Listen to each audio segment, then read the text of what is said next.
get underneath here. It's a challenge to reach into some of these tight spots, but you can see I'm bending the fabric of the sandpaper here to do the reach that I need. And sometimes I need to be a little bit flexible and use a lot of care and attention in there. So trying to get that surface nice and smooth. You can see I left a little spot under the chin there that I'm trying to get out. But that's the process. That's what's going on here. I'm trying to smooth this surface up. It's at its first sanding, and I'm just getting into the second sanding. And you're here with me. My name's Lyle Sopel, and you're here with me in my studio. And we're working on a jade genie that's been in the studio for some time now. And it's a special request piece that I just had all kinds of time to do. It wasn't a thing that was necessarily needed to be finished right away. So it took a really long time, but it was a special request for a friend. And here it is. It's a piece that he's always wanted. And so I've got to the point where I've got the detail in with the face, and I'm trying to get the surface of the stone smoothed out well enough. So what I did to start with is I used a diamond grit in there. It was a 60 grit diamond. And first I carved it, and then I went in with it a 60 grit, and now I'm just kind of going over that surface with a 220 grit diamond. And so I can see that I'm taking out some of the major scratches and so on. And with this flexible little pad that I've made up, I can reach into these tight spots and smooth that surface in there. So I'm still contemplating whether or not that I would actually polish this. And I know that when I do, or if I do polish on a surface like this, that I'm gonna lose a lot of the features. And then, you know, human anatomy has all these really delicate forms that are very sensitive to light. And if I take them out, with a polish, I mean, if I shine it, then it's going to be very difficult to see the subtleties. And then if you don't see the subtleties, then it's going to be quite unrecognizable, I would say, or very difficult to see that it has the character that I put into it. So, you know, I think I just might leave it as a matte finish rather than to go too shiny. So when it's glassy, I don't get to see those features. But we've got all the other parts of this piece complete, and they're sitting over here. Now this is the steam or the smoke part of the genie. And here we've got a lamp that's made up out of it's jadeite, and it's not finished yet, but it's getting there. I think it's got just the surface carved and a little bit of sanding done to it. And this piece here, it's on some pins, but it's a different kind of jade than the male part of this piece is. It's a lighter color, and it has a lot more of a smoky look to it, which is what we want. I'm going to put this here, like I've got 2 pins on the bottom, 2 holes and then 2 pins. And I'm going to secure that or just fit it on there. And the bottom here, it has also that same thing. Although it may tilt a little, it shouldn't fall over. But here it is. This is the first time in about a year and a half that I've been able to see this thing as one piece. And that's really one of the big challenges of working with a gemstone, especially in pieces. For me, I can't always know what the thing's going to look like in the end. I have to kind of assume that this is going to work out, and I can't always see the composition until it's pinned and put together. So sometimes when I get to a point like this, I have to change it and rework it in some way to get the balance correct. You know, I'm going to turn it around so the light comes at it differently, and you can maybe see the features a bit different. So if we go from this angle and the camera comes around this side, then I think the features of the face will show more.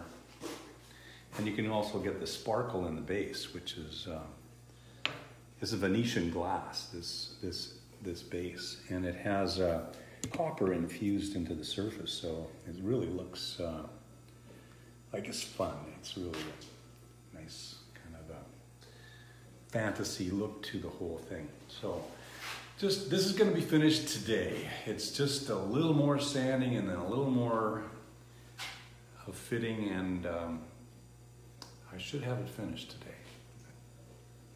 So I wanted to show you because maybe next week it won't be here, so there's an opportunity to see it as a completed piece. So I posed a question today with my opening post that when do you consider yourself to be an artist? And I think that's kind of fun because it's an interesting idea. I know a lot of people say to people that are creative, they say, "Hey, you're a very good artist," or you're wonderful at the things that you do. But sometimes, as an artist, you don't always feel that way. And I think it's an interesting question because in art school, we used to pose that question in some of our classes, philosophically speaking, like when do you become an artist, or when is it a piece of art? And I think it's kind of a relevant thing to ask about yourself. When do you think of yourself as an artist? And I know there's a lot of people that say, "Oh, I wish I could be an artist. I wish I was." But how do you determine that? Who says? Do you make that decision yourself? Do the people that see the things you make tell you that you're an artist and then you assume that? It's an interesting question because personally, I think I grew up with this idea that I was an artist. It's just the way it was. I loved to be creative when I was very, very young, and I think in my family they just said, "Okay, you're an artist." And I went, "What does that mean?" I didn't know. I just assumed the role. So in my life, my challenge has always been with the things that I make is to make them artistic. That's something I really strive to do. Sometimes things are more artistic than other times, but that's my goal as an artist, to be as creative as possible with what I do and to be as artistic as I can be. Now, what does that mean? Well, I think that's a very personal question, but how do you determine you are an artist? I know that our son, Curtis, who is manning the camera here, he decided he was an artist when he was 12 years old. I can remember the time he stood up and said, "I'm an artist. Look at what I'm doing. I'm an artist." So he decided. And I think with encouragement from his parents that, at some point, we knew he was a creative person and we encouraged the artistic aspect of his personality. And so he was able to make that decision really easily in his life. And I think it's a determination that we all need to make. I have a person I know that always wanted to be a painter, and maybe you'll recognize the story. But he had a job. He had to do his job most of his life, like for 35 years, and then he retired. And he decided at that point, I want to be a painter. I always wanted to be a painter. And so at a later time in his life, just picked up the paints and then started painting. And would I call him an artist? Absolutely. Very much an artist. But what was he before? He was a guy that worked had a job. And so how do you make that determination in your life? Do you just kind of decide at one point you're going to be an artist? So I'd like to hear your comments and give me an idea of what you think. When do you become an artist? Do you make that up in your own mind, or do you wait for people to tell you from seeing what you do, what you like to make, and the things that you do. So you wait for people's comments and say, oh, that's very artistic, and then you decide.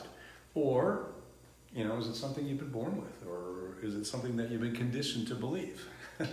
I think that might be a very important question there. Is it a thing you've been conditioned to believe?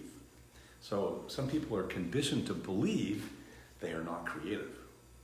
And the truth is we're all creative. But you have to believe that. When you believe it, I think that's the truth. That's when you become the thing or the idea.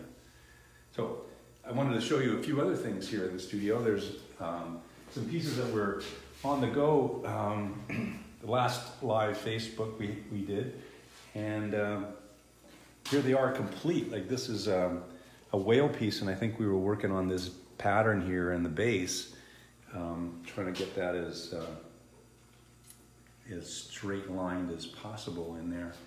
And so this is it complete. It's all one thing. It doesn't come apart in any way. So it's a fun thing. I really like this piece too. Just the simplistic line of it, and so I love the flow of the piece. And here's another piece that here's the beginnings of it as a template in paper, and it's a quartz crystal polar bear with a seal. Now, I always say the creative process is very messy. It's not a straightforward, I got an idea and I'm going to complete it and that's the end of it. The creative process is a twisted and complex process that doesn't necessarily come out with a satisfying result. It's a thing that you have to work at, I have to work at, to satisfy my artistic intention as I go through. So this piece was intended to be on this base right here. This was what I designed it to be part of. But as it went along, like we went to a great deal of trouble to even make this the way it was, and then put the bear on top. But in the end, it just didn't work. For me, you know, the idea of it sitting on the top there without the storyline, the way I wanted to see it, wasn't very clear. So I came up with a different kind of base, and now I've got a little citrine seal with it. And so we're telling the story. The bear is looking for something, and then the seal is right beside him and saying, well, what's happening? What are you looking for? And we all know he's looking for something to eat. So it's a famous, or maybe it's an interesting story that I like to tell often in my pieces is, you know, the little guy always wins. And so here's the story of the hunt, and the little guy is completely safe in his inquisitive attitude towards the polar bear. The polar bear is completely in his other world. So he has the opportunity, he's the observer of the action here, and has the freedom to come and go. So I like that. I like the story that you know, the little guy can be free and get away. So that's part of my personality, I guess. You know, that's what I share a lot of, or that's what I do. I share my personality in all the artwork. And that was a question that Curtis posed to me today when we were looking at the face of the genie. He says, like, okay, who does that look like? And, you know, as an artist, and without having like a life model to copy from, I use my imagination. Your imagination draws on what you're most familiar with. And your own face is usually what happens when you're doing things like this, is it gets put into the subject matter. So it's always a thing you have to be careful with, I think. But yeah, so interesting question. When are you an artist? Do you have to do something like this before you're considered an artist? Or do you have to do something like this before you're creative? I don't think so. I don't think so. I think you can be creative with a lot of different ways and a lot of different things. I don't think technique and craftsmanship are always the call to artistic recognition. So there's a lot of people that are not very capable with their craft, but they're still considered artistic. And so I think for me, though, in the materials we work with, that it's really important to be very high skilled in the craft area of the materials you work with, and then through that you can be creative.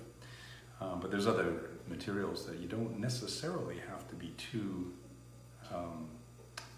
careful with your craft. So, so I think you can be creative that way. And are you an artist because you work with jade? That's another really great question, I think, because that's a big part of my life. But are you an artist because you work with jade? Is jade the reason that you can be called an artist? That's another really great question. Is jade the reason that you can become an artist? So you put the materials before the subject, or the materials before the creation. Now that's a really good question to ask. Because I think if you do, then you're not an artist, you're a craftsman. So you're working with materials and you let the material be what it is.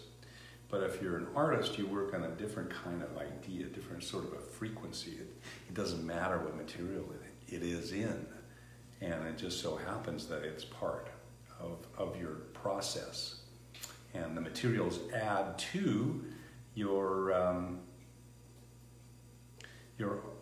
artistic endeavor. They enhance what you're trying to create. Like as in the polar bear, for instance, with the quartz. It wouldn't be as interesting, I think, if it was some other kind of material, but the quartz really makes it a very interesting subject and a very ethereal kind of approach to it. So, materials can have their bearing on what you do creatively, but the material does not make you the artist. So, love to hear your comments. So, give me a few questions and comments. I appreciate it, and I'll get back to you throughout the day. But thanks for being with me, and look forward to sharing a sculpture from the past next week.